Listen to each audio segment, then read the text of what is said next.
তো নমস্কার বন্ধুরা, রাতে পিকনিকে তোমাদের কাছে দেখাবো বলে চলে এলাম। তো আমরা রাতে 4 জন পিকনিক করছি বাড়ির ছাদে। তো আমাদের এ হচ্ছে সেই সুন্দরবনে গিয়েছিলাম সম্পাদি, এ হচ্ছে পিছনে আমার লাইটম্যান, তো কানু দিনেশ, আর এটা হচ্ছে সাথী। এটা হচ্ছে কাবাব করছে, শিক কাবাব, এই দেখতে পাচ্ছ বন্ধুরা। তো শিক কাবাব এই চলছে রেডি, আর বিরিয়ানির সেট আপটা, তো পুরো বিরিয়ানির সেট আপ এই।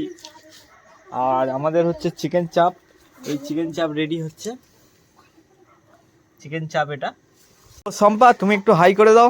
আর কি করছো বন্ধুদের একটু বলো, এটা কি হচ্ছে? চিকেন কষা। চিকেন কষা। আর তারপরে কি হবে মেনুতে? তারপরে এটা জোরে বলো, আমাদের অডিয়েন্স শুনতে পাচ্ছে না। তো আমাদের মানে নতুন নতুন ক্যামেরার মানে সামনে আসছে, তাই একটু লজ্জা পাচ্ছে। এই চলে গেল ঝুরঝুরে রাইস, ঝরে ঝরে পড়ছে, ঝরে ঝরে ঝরে ঝরে পড়ছে বন্ধুরা, দেখতে পাচ্ছ। মাংস সব দিয়ে দেয় এবার। মশলা মশলা মশলা, বিরিয়ানি মশলা ঝরে ঝরে পড়ছে, ঝরে ঝরে। বেশি মশলা দিও না গো, খাওয়া যাবে না। বেশি মশলা দিলে এই তো ঠিক আছে, আর দিও না মশলা, খাওয়া যাবে না গো। তো বন্ধুরা, আমাদের চিকেন চাপ শেষের পথে। তো সুনীল বাবু এই চলে এসছে অফিস থেকে, আমাদের সুনীল বাবুকে একটা টেস্ট করতে দেওয়া হয়েছে। তো অডিয়েন্সকে ক্যামেরার সামনে বলে দাও কেমন হয়েছে, রিভিউটা দিয়ে দাও।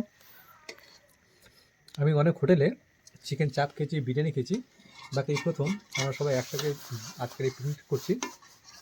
সাথে যেটা রান্না করছে না, দুর্দান্ত টেস্ট, অন্তত আরও 10টা হোটেল থেকে অনেক বেটার, 100% বেটার। তো তো বন্ধুরা, সুনীলবাবু কেমন বললো, তো সাথে কি বলতে চাও? আর রান্না কতক্ষণ? শেষের দিকে। আচ্ছা, আমাদের বিরিয়ানি বন্ধুরা রেডি পুরো। রাত এখন 1:30 বাজে। তো আমাদের সুনীলবাবু বিরিয়ানি হাঁড়িটা এখন খুলছে। আর সুনীলবাবু আমাদের অডিয়েন্সকে বিরিয়ানিটা দেখে দাও। ঠিকঠাক আছে কিনা। তো এই পুরো বিরিয়ানি রেডি বন্ধুরা, আমাদের বিরিয়ানি খাওয়া চলছে। তো বিরিয়ানিটা কেমন টেস্ট একটু বলে দাও অডিয়েন্সকে। শুনলা বিরিয়ানিটা কেমন টেস্ট? তো আমরা এখন বিরিয়ানি মানে খাচ্ছি। তো এখন রাত 2টো বাজে।